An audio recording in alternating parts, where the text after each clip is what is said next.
Bonjour, aujourd'hui je vais vous parler de l'alimentation cellulaire. Alors, tous les systèmes de l'organisme travaillent d'une façon ou d'une autre au maintien de la vie et de l'homéostasie, donc l'équilibre dynamique du corps, l'homéostasie ou la sagesse du corps, pour le maintenir dans les limites acceptables de son bon fonctionnement. L'interaction de plusieurs facteurs est nécessaire pour que tous les systèmes travaillent ensemble. L'organisme humain doit disposer d'aliments, d'oxygène, d'eau et il doit garder sa température constante. Et il doit se trouver dans un environnement où la pression atmosphérique est acceptable. L'oxygène est indispensable dans les réactions oxydatives qui permettent de tirer l'énergie des nutriments. Les cellules ne peuvent survivre que quelques minutes sans oxygène. Ce gaz constitue 20% de l'air que nous respirons. L'eau compte pour 60% de la masse corporelle. C'est la substance chimique la plus abondante dans l'organisme. Elle constitue le milieu liquide nécessaire aux réactions chimiques, du métabolisme, ainsi que la substance de base des sécrétions et excrétions. L'eau est donc le liquide vital par excellence, comme en font foi ses diverses propriétés. Capacité thermique, chaleur de vaporisation, solvant, réactivité, etc. Les cellules de l'organisme nécessitent un apport constant d'énergie. Les aliments cellulaires ou nutriments. Ceux-ci proviennent de la digestion des aliments et entrent dans diverses voies métaboliques, aboutissant à la production de molécules aux liaisons riches en énergie, de CO2, le dioxyde de carbone, d'eau et de molécules utilisées dans l'anabolisme en servant de matière première à l'édification cellulaire. Donc l'anabolisme, c'est tout ce qui crée. Le catabolisme, c'est tout ce qui est détruit. Donc dans le corps, on a en permanence des processus de catabolisme. Nos cellules, comme la peau qu'on peut avoir en surface et qui s'enlève, les peaux mortes comme on dit, voilà, c'est le processus de catabolisme des cellules de l'épiderme. Et donc voilà, il y a ça dans tout le corps. En permanence, notre corps se reconstitue. C'est tout le processus de catabolisme. Et donc l'anabolisme, c'est l'inverse. C'est toutes les cellules qui se constituent, cellules et autres matières. Donc, ces nutriments qui servent à l'anabolisme sont les glucides, les lipides, les protides, les vitamines, les sels minéraux. Donc glucides ou sucre, si on veut, les lipides ou graisses, et les protides ou protéines, vitamines et sels minéraux, calcium, fer, ça c'est un oligoélément, et des fois on raccourcit l'histoire en le mettant dans les sels minéraux, etc. Les glucides digérés seront ensuite la principale source d'énergie pour les cellules et fourniront des trioses phosphates et de l'acétyl-CoA. Les lipides, plus particulièrement les acides gras, seront essentiels à l'élaboration des organites de la cellule. Ils protégeront les organes, formeront des couches d'isolation et seront des réserves d'énergie pour les autres cellules. Ils fourniront de l'acétyl-CoA et du propionyl-CoA.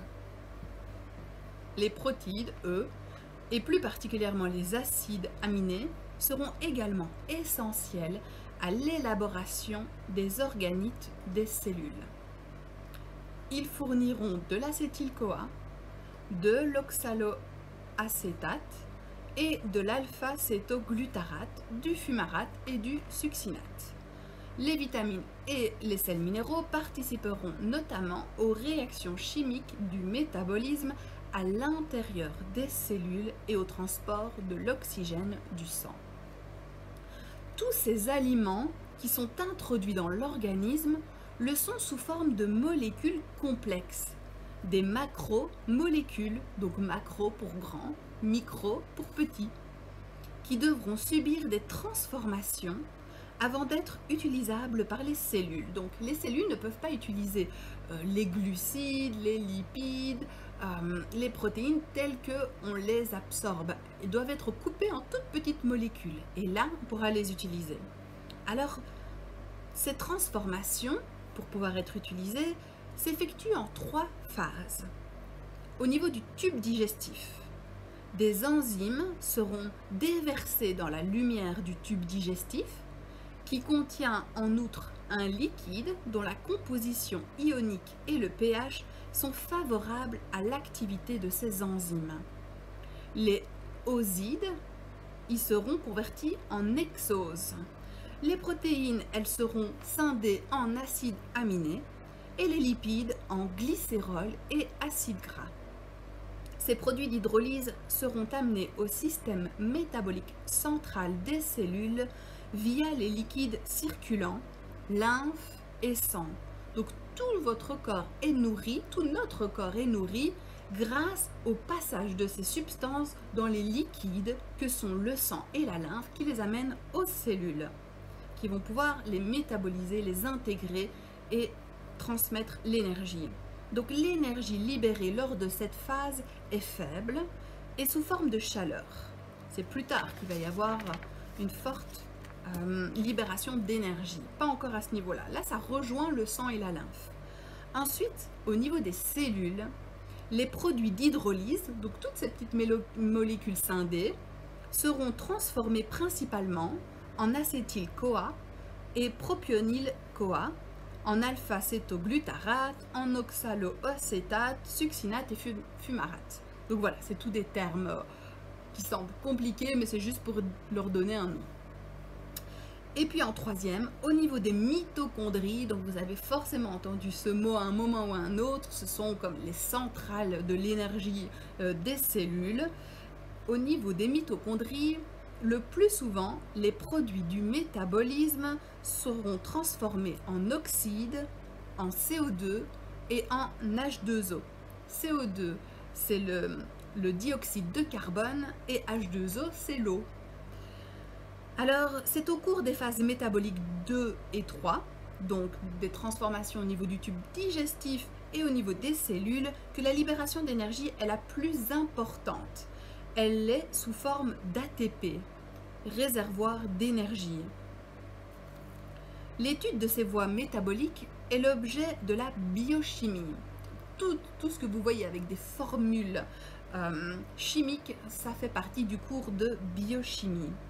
Donc la phase 1, donc toutes les transformations au niveau du tube digestif, c'est-à-dire l'étude du principe de base permettant l'hydrolyse, c'est-à-dire le coupage par l'eau des aliments et l'étude des forces responsables du déplacement des produits d'hydrolyse, donc comment ils rejoignent la cellule au travers de l'épithélium intestinal, donc toute cette paroi intestinale, sont l'objet de la physiologie du système digestif que je vous raconte ici. L'histoire de comment les aliments se transforment en énergie dans le corps. Merci.